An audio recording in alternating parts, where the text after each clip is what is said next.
অতি ভারী বৃষ্টি আর নিকাশির ভরা ডুবিতে রাতারাতি কলকাতা যেন ভেনিস। খোলা তারের ছোপলে কলকাতায় 9 জন সহ নাগরিকের মৃত্যু হয়েছে। লাটে উঠেছে খুচরো ব্যবসা।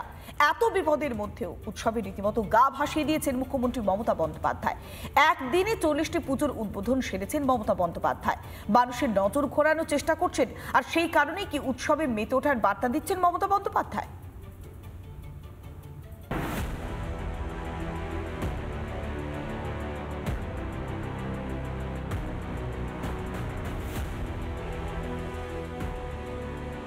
জল যন্ত্রণা থেকে বুধবারও মুক্তি পায়নি শহর।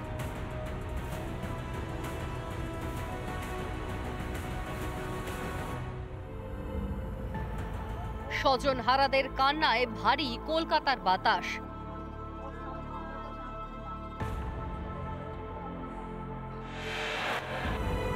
তবু পুজো উদ্বোধনে খামতি নেই মুখ্যমন্ত্রীর। বন্যা সামলেছি, জল সামলেছি, কি করে ক্লিয়ার সামলেছি, তা সত্ত্বেও মনে রাখবেন আমি প্রায় কয়েকশো পুজো ভার্চুয়ালি উদ্বোধন করেছি। আজকে আমাকে 40টা করতে হবে।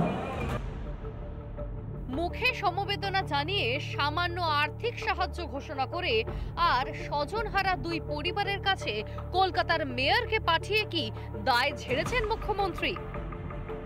কালকে নতুন মারা গেছে যারা ইলেকট্রিক চালিয়ে, তাদের পরিবারগুলোকে রাজ্য সরকার থেকে আমরা 2 লক্ষ টাকা করে দিচ্ছি। সিএসসিকেও বলেছি 5 লক্ষ টাকা করে দিতে, কারণ তারা তাদের দায়িত্ব অস্বীকার করতে পারে না। আর তারপরেই দুর্গাপুজোর উদ্বোধন করতে বেরিয়ে পড়েছেন মমতা ব্যানার্জি। একটা দুটো নয়, একেবারে 40টা। ভাবা যায়, প্রতিটা মঞ্চ থেকে 10-10টা মৃত্যুর দায় ঝাড়ার আপ্রাণ চেষ্টা চালিয়ে গিয়েছেন তিনি। গঙ্গার জল পুরো চলে আসছে আমাদের গঙ্গায়, কিন্তু কোনো ড্রেজিং হয় না 20 বছর ধরে। ড্রেজিং আমাদের হাতে নেই, সেন্ট্রাল গভর্নমেন্টের অর্গানাইজেশন আমাদের নয়। তেমনি ডিবিসি জলে, পঞ্চায়েতের জলে দীর্ঘদিন ড্রেজিং হয় না 20 বছর ধরে। অবশ্য এখন তো আর কিছু করার নেই। গত বছর অভয়া মৃত্যুর সময়ও এমনটাই তো বলেছিলেন মুখ্যমন্ত্রী। 1 মাস তো হয়ে গেল, আজকে 9 তারিখ, 1 মাস 1 দিন, 31শে মাস গেছে।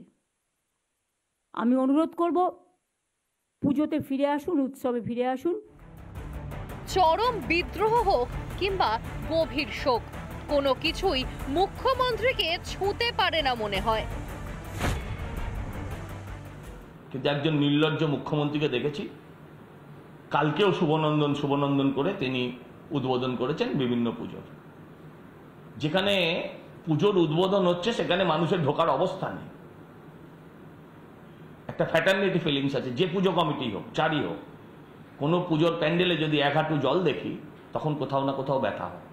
মুখ্যমন্ত্রী বা তার দলের কাছ থেকে কোনো মানবিক মুখের প্রত্যাশা করে, সেটা মূর্খামি করে। গতকাল যা হয়েছে সেটা প্রাকৃতিক বিপর্যয় নয়, প্রশাসনিক বিপর্যয়। যা ঘটনা ঘটেছে তার জন্য সরকার দায়ী, পুলিশ দায়ী এবং সর্বোপরি কলকাতা কর্পোরেশন দায়ী। নিকাশের বেহাল দশা ও প্রশাসনিক ব্যর্থতা নিয়ে ক্ষোভ জমছে আম জনতার মনে। 26-এর ভোট বাক্সে সেই ক্ষোভই বিস্ফোরিত হবে না তো? তাই কি তড়িঘড়ি নজর ঘোরাতে মানুষকে উৎসবমুখী করতে চাইছেন মাননীয়া? রিপাবলিক বাংলা। নানা ধরনের কন্টেন্ট দেখার জন্য লাইক করুন, শেয়ার করুন আমাদের ফেসবুক পেজ, সাবস্ক্রাইব করুন আমাদের ইউটিউব চ্যানেল। পাশাপাশি অন্যান্য ব্রেকিং নিউজের জন্য অবশ্যই চোখ রাখুন রিপাবলিক বাংলায়।